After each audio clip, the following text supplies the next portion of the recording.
Valley Radio Rocks is your concert station. That's newer stuff by Stryper, Rise to the Call, off the newest album. And, man, we're excited about the show. Stryper with special guest Vixen at the Espee in San Antonio, Thursday, August 10th. It's going to be a great time. And we're excited to have Stryper back in Texas and specifically in San Antonio. And here on the phone to get us all hyped up and pumped up, primed up, ready for the show. I can't believe it. I'm a fan, so I'm a little freaked out. On the phone from Stryper, Mr. Michael Sweet. Welcome, sir. I'm so happy you're excited. I'm excited as well. We love Texas. Always a pleasure to come back to Texas and perform. And it was the first tour we ever did back in 1984. It was Texas, and we've got fond memories of that. I was going to say, so, Michael, you've been to Texas many times over the years. What are some of your fondest memories specifically? And if you have anything in San Antonio, that would be great. Well, I just recall when we toured Texas in '84, we toured every city for the most part. Wow. Corpus, Dallas, Houston, San Antonio, and we performed at Six Flags, at the Bronco Bowl, so many different venues there. And I just recall going there expecting, 10 people to show up. And we had sellout shows and just such a massive support system in place from the Texas fans. It blew our minds. To this day, when we go to Texas, it's the same way. There's just always an incredible amount of support. And we love Texas, and I think Texas loves Stryper, and we're so blessed by that. Absolutely, and Texas has always been ahead of the curve as far as Stryper goes. So it's exciting to have you guys back. Now, this is a bit of a one-off. You guys aren't really touring the state or anywhere near the area, so we're really fortunate to have you guys kind of doing a one-off here. Give me the backstory on how it is we got so lucky to have you guys in SA. Yeah, we did some dates in Texas earlier on a ground run this year. But we've been doing a lot of these, we call them weekend warrior dates, where we go out and we do 3 or 4 dates. We jump on a plane, head out, and we perform. And we're very fortunate to be coming to San Antonio. It's one of my favorite cities in the world, the River Walk, and some amazing restaurants and food, and just really cool, man. So we're excited and blessed to be coming. And, it is a little odd. Usually we go to Texas and we hit all the cities, and then we don't go back to Texas for another year or two. So this time around, coming back is really a joy. It's very cool. Now, you're sharing the stage with Vixen. Have you guys crossed paths with those ladies in the past? What's your history with those rock queens? We have, man. They're a great band. Everybody knows that. And we've been doing some dates with Vixen this year. We've done dates with Vixen in the past, but more so this year. This might be, I'm thinking, our 4th or 5th show with them. Wow. And it's always a pleasure to perform with them. Really great band, great people. Our buddy Tyson plays keys and does background vocals and kind of tour manages the band, and it's always a pleasure to see them and see him. So it's really great. We're looking forward to it. Well, man, it's fantastic. We are going to eat it all up. You guys have a new record that came out last fall, The Final Battle, and you guys are just, man, kicking. Just keep on putting out the great new stuff. You guys have been with Frontiers Music label for a while. How has that been going? Give me the backstory on all the output you got with the newest, because you've just been putting these records out consistently, and this label must be real supportive. Tell me about that stuff. They are. They're very supportive, and it's an honor to be given the opportunity to continue to make music time and time again. A lot of bands aren't as fortunate, and we are, and I'm not going to question it. I'm just grateful. It was pretty much every 2 years we've been putting out a new album. Yeah. Since 2005, for the most part, and this is a longer run and a more extensive run than from 84 to 91, back in the 80s. So it's really cool. We've just released our 14th studio album with Crazy. The Final Battle, and we're starting on a new album in January of next year. We've got a lot of stuff going on, 40-year anniversary, celebrating next year, so we got a lot of touring happening. And there's just so much happening with this band. It's a bit of a whirlwind, to be honest. And we're caught up in it in a great way.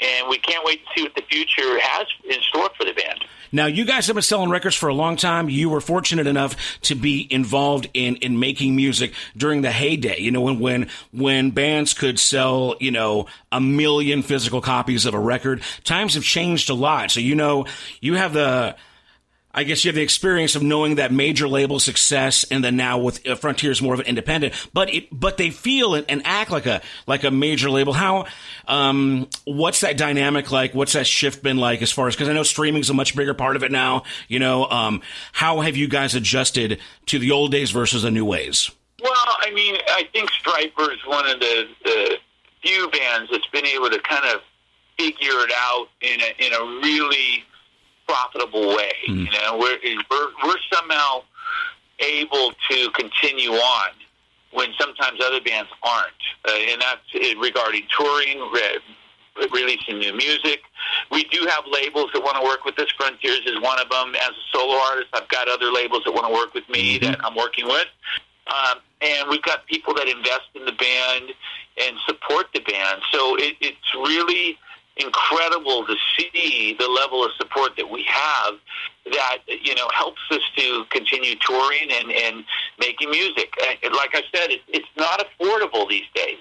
You know, the cost of touring is absurd. A lot of bands can't afford a bus. These venues take and take and take. They're now taking more of your merchandise. They want a piece of every pie, your meet and greets. They want a piece of everything, and it's causing an issue with bands and basically crippling bands and making it unaffordable to tour. And the same goes with records. You know, to do it right and not compromise, you need a decent budget. A lot of these labels will offer you $10,000 or $15,000 to go make an album, and you know that barely gets the demos done. Wow. It's really an interesting world. Back in the day, we used to get $200,000-$400,000 budgets. Yeah. Now you're fortunate if you can get a $40,000 budget. But Stryper is one of those few bands that, you know, we get good budgets. We're able to go in and afford making albums and doing it the way we want to do them without compromise, and put a little money in the account to be able to have some money for a rainy day and pay some bills and whatnot. So we're able to continue on releasing new music, and that's exactly what we're going to keep doing. I think the takeaway is that it's easy to bank on Stryper because the fans are going to show up. You do have an army out there of fans. Again, we got Michael Sweet from Stryper on the phone. The show is coming up on Thursday, August 10th at the Espee in San Antonio. It's Stryper and Vixen. Get your tickets online at theespee.com. There's a link on Uvalde Radio Rock's website as well. Now, you mentioned you not only are you doing a ton of records with Stryper, but solo side project stuff. You got the Sweet and Lynch stuff. Tell me how much of that stuff is falling into place. How much of that are you working on in the back burner, I guess? Well, I just released the Sweet Lynch album, the third album from George and I and myself, and it's really a great album. An honor to play with George, one of my favorite guitar players of all time. I've got a new iconic album that I start work on today, actually. Wow, cool. Yeah, today, and I start working on songs and arranging songs for that, and I'll be doing that for the next few weeks, sprinkled with Stryper dates in there in between. And then in September, October, I start on a new Sunbomb album. Man. I gotta jump into that with Tracy Guns. And then I've got an album coming out in November called Soul Driver, that is a project between myself and Alessandro Del Vecchio, and it's more of a Journey meets Foreigner kind of vibe. It's not a metal album, but it's an album that I love, and I can't wait for people to hear it. And a lot of other things. I got an inspirational album coming out next year. Stryper starts on a new album in January. You know, a lot of stuff happening. Now, would you call yourself a workaholic, or how do you defend all this working, Michael? I think when it comes to music, absolutely, I'm a workaholic. But I also enjoy my time off. You know, when I get home and I have a week off, I like to take 2 or 3 of those days and really do a whole lot of nothing. Go to dinner with my wife and have a nice glass of wine, watch a movie. You know, just enjoy life. It's important to do that, to stop and smell the roses, and I try to do that as often as I can. But yes, I'm a workaholic when it comes to music, and my view on that is I'm alive, I'm able to do it right now. Mm-hmm. The day's going to come when I can't. And I don't know when that day's going to be here because we're not promised tomorrow. So I want to do as much as I can while I can. Well, there's a biblical side of that too, right? With idle hands and whatnot too. So, obviously, use the talents that God's given you, for sure. Exactly. And, I love it. I still am passionate about it. I enjoy every minute of it. And I figure while I can do it, and while I still love doing it, why not get in as much as I possibly can? Some people think it's oversaturation. I have to disagree with them. I'm smiling every step of the way. Well, you got a huge and excellent body of work. And you mentioned the wife earlier, just to get domestic. If I recall, there was a Facebook post I think I read that said you were thinking about like downsizing and like hitting the road in either like a trailer or a camper or something like that. Is that something you did, or am I totally off base on that? No, you're off base. What happened was the market was really good. And we always said if the market got really good that we'd put our house on the market. Mm-hmm. We did. And then we got a cash offer that day, and we were and above asking. Uh-huh. And we were like, okay, the poop's hitting the fan here. It's time to do or die, and we did. And we took the offer, sold the house in Pine Hills, and then we figured, okay, now what? We tried looking at other houses and even put some offers in on a few homes in Florida and the Carolinas. That didn't work out because it was just an insane time. 15 people putting in offers way above asking. And so what we did was we bought an RV and we traveled down to Florida and just enjoyed that for a while. Didn't worry about it. Came back, put it in storage, came back here, and then we decided to start building a house, which we did. And we're in that house now. It actually became reality. It's done. We're in it. We sold the RV, and it was an interesting time of our lives. But we rolled the dice and took some chances, and it was a lot of fun. Yeah, it sounds risky, but it sounds like it worked out real well for you, man. That's fantastic. So, sounds like personal life is great. Let's talk about the other guys in Stryper, because I know, man, that you guys, it's always tough out there in rock and roll. But man, between, your eye surgery and Oz with his stuff, you guys have seen a lot of adversity. How are the guys feeling? What's the spirits of the camp? Everything's great. We've kind of just continued on. Despite the obstacles, we've jumped over those obstacles and just said, we're going to keep moving. We're not dead. We're, obviously you can't move if you're dead. And until we are, we're going to keep moving. And that's our attitude. Just rise above, rise above, rise above. And as long as we're breathing and able to play and sing, we're going to keep doing that. Everything's great. We have some difficulties from time to time. Oz is on a medication. And other than the medication, he's great. But the medication makes him a little lethargic and a little tired. Mm-hmm. My vision is horrific. Oh. My left eye is really bad now. It's got a fog on it. My right eye, they had to cut away part of my retina, so my peripheral's gone. And up above and on the sides. But, I'm just getting used to it. And it's going to be okay. And I just keep moving, and it's like, if that's what I've been given, there's people that are in far worse positions, and I count my blessings, and that's what I try to do. Wow. Well, we're praying for you as far as all the health issues go.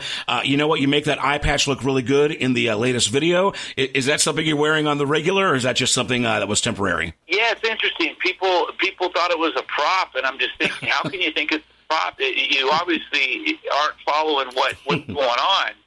But, I wore that for a while.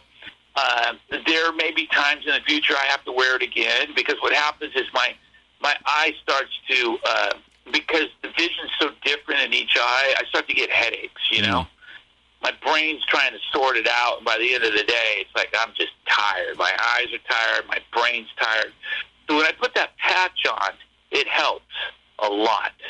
My eyes are able to refocus and readjust, and that's why I wear it.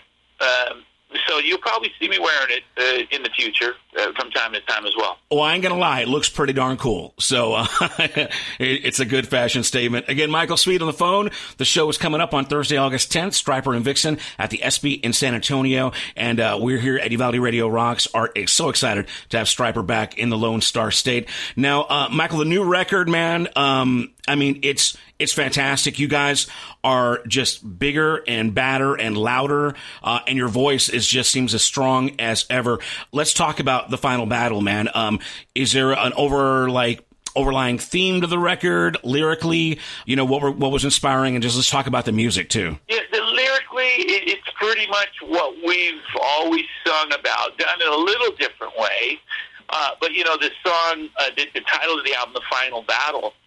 It's on a title track that just that title alone is referring to the Battle of Armageddon. A lot of people thought it meant the final album, and right. It does not. Yeah. But, you know, it's just all the lyrics that we pull from are taken right out of scriptures. I've been writing a lot from Revelation these days.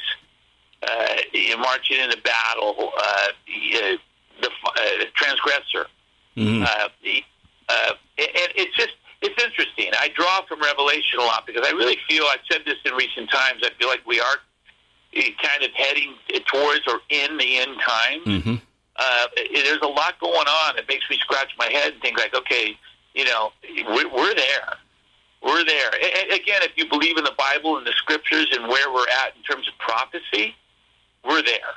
Yeah, and anybody who follows you on Facebook knows that you're really vocal about, you know, where you think we are in the world and how it's taken just such a crazy turn in just our lifetimes, right? Absolutely insane. And, you know, it for people that deny that and think you're a kook for saying it, they've got to be living in a cave somewhere. And they must be living in denial, because just look around us. We're on the brink of war. You know, all this stuff is scriptural. It's in the scriptures, and it talks about, it lays it out of the steps and the plan, and we're there. And again, if you don't believe in the Bible, then you don't believe what I'm saying, and that's fine too. But I think everyone's going to wake up someday with the reality of, oh crap, this is real. This is happening. Now, the lyrics on The Final Battle are very scripturally based, and I love that about what you guys do. Now, and this is just kind of a personal question as a longtime fan, because I know that you guys have grown as musicians and composers. I wonder, though, personally, because like I said, I've been a fan for a long time, lyrically, do you ever look back? Because I know that, like on social media, you're very blunt and honest about, you'll rank your records and you'll tell your fans what you liked and what you didn't like about your past efforts. You ever look back at your own lyrics and maybe question maybe the theology, or, you know what I mean, how right on they are, maybe biblically based, I guess, and how do you handle that, if so? Well, when the lyrics are written from the scriptures and taken from scriptures, I don't question the theology on them at all. Because literally, you could go read like Marching in a Battle, and it's right out of Revelation. Like, it just kind of rewritten. To make it flow so I can sing it, you know, and pronounce and make it work and flow as a singer. But it's right out of scriptures. But it's the lyrics that we've written in the past, like songs like Two-Time Woman and, you know, some of the stuff that I feel like we were just trying to blend in and be a part of the fad of sex, drugs, and rock and roll. And I look back on that, and it's a little embarrassing, you know, and I feel like it's certainly a regret of mine. Some of those lyrics, I feel, are a little corny, and they kind of stray from who we are and what we are. But other than that, I think most of the lyrics that we've written over the years are dead on the money, you know, in terms of our faith and our stance in Christ. There's no question about it. Hey, I think that's a fantastic snapshot of the way the Christian walk is, though, right? Because we all have times that we fall away, backslide, if you will, you know. Yep. And, you know, the band Stryper is just kind of a representation of that, too, in a personal walk. So I don't think there's anything... You don't deserve any hate for that. I think that's just a fine example that we're imperfect, you know, and just striving to be better. So, again, we're looking forward to the show. Any more notes on The Final Battle that for anybody who doesn't own it yet should know? Well, go listen to it. If you don't own it, go check it out on YouTube. Go listen to samples on iTunes or even Spotify. Check it out. And if you don't own it, you really should own it, because the thing about Stryper albums is not just the music makes you feel energized, the lyrics make you feel energized. They're going to inspire you, they're going to encourage you, and they're going to help you through your day. If you're having a tough day, if you're having a tough life, that's the beautiful thing about Stryper, is the lyrics are there to encourage and inspire and lift you up.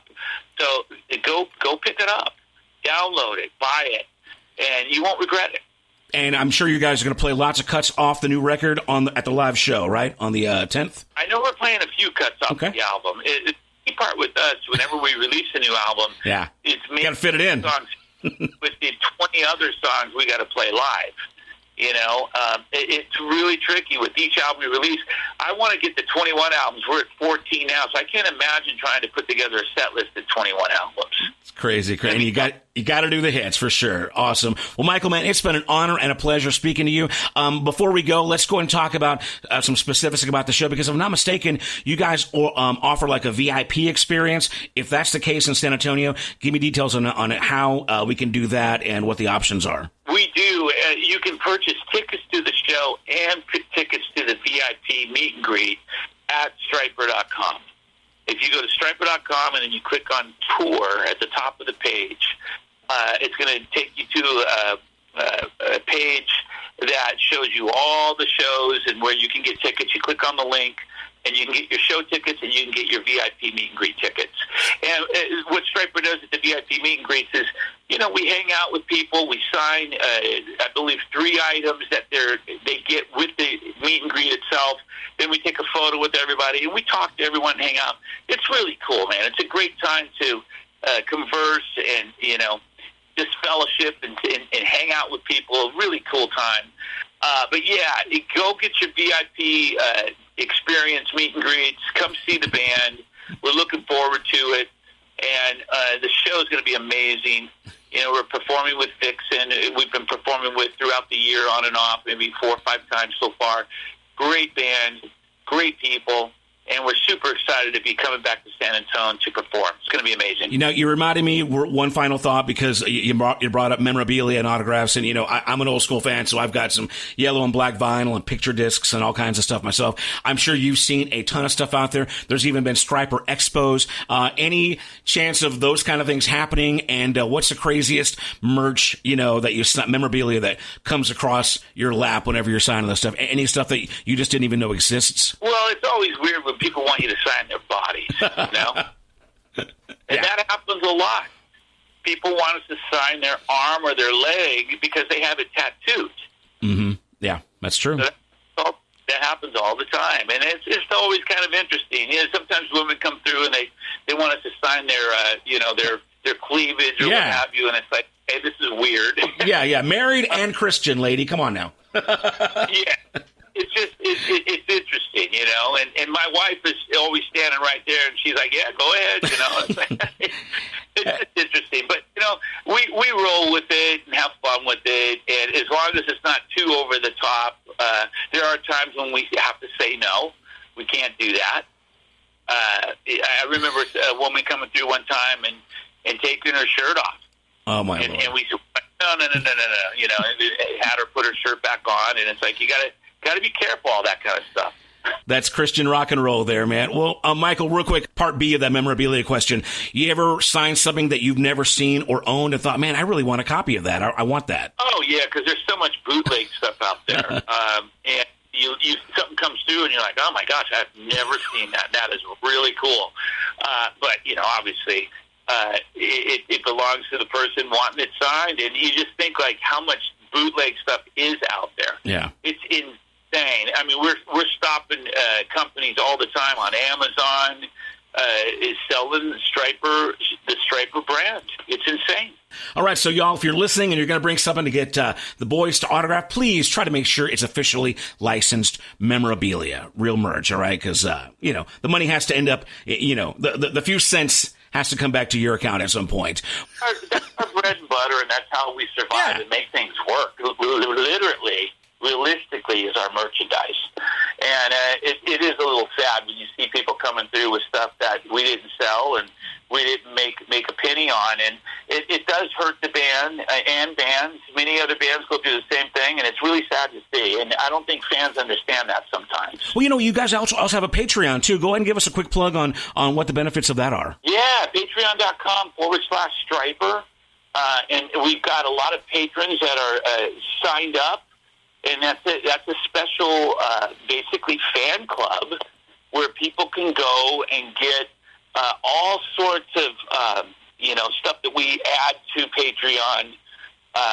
Whether it's pictures, whether it's videos, you name it. And then we do all sorts of cool things, like we have Bible studies on there that are live. I do listening parties that are live. Where I break down each album. We do all kinds of really cool stuff that's exclusive to Patreon. Very good. If you want a really cool fan experience, go to Patreon and join up. And there's different tiers. There's 3 different tiers. I think the lowest one. I'm not sure what the lowest one costs, but I want to say it's in the $15 a month range. Mm-hmm. And then it shoots up to a higher price bracket from there. And then I think the ultimate one is like $200+ for that. That's where you get. There's all sorts of things that we actually have board meetings with our patrons. Wow, all kinds of really interesting stuff. That's awesome. Yeah, you could be a stockholder in Stryper Co. So that's fantastic. Stryper Inc. Cool. That's awesome. Well, again, we've been speaking with Michael Sweet, the leader of Stryper. Man, we're so excited to have you guys in the Lone Star State in San Antonio, Thursday, August 10th at the Espee San Antonio, along with Vixen. Stryper.com is the website. The new record is called The Final Battle. We're going to wrap it up here with the lead track off the album, and I believe the current video, which is called Transgressor. You want to give us a couple of 2 cents on Transgressor, but real quick? Oh, yeah, that was the first single. We wanted to come out swinging. It's one of the heaviest songs we've ever done. Definitely gives Priest a run for their money. And lyrically powerful, musically powerful, and we're very happy with how that turned out, man. Well, y'all check it out. This is Stryper. This is Transgressor. Thank you, Michael Sweet. And we are Uvalde Radio Rocks.